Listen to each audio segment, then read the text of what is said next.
भगवंताच्या नामचिंतनाने मी तुम्हाला सांगून गेलो, तुकाराम महाराजांनी सांगितलं पाप जातील का, तर तुकोबाराय म्हणले एका नाही अनेक जन्माची पाप जातील.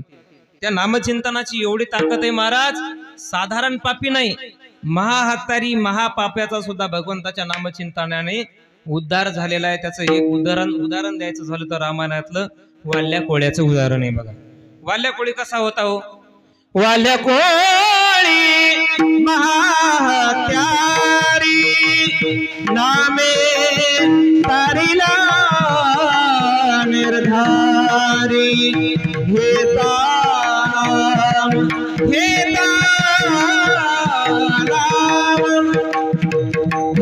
नाम विठोबाचे पर्वत गळती पापाचे पर्वत जळती पापाचे.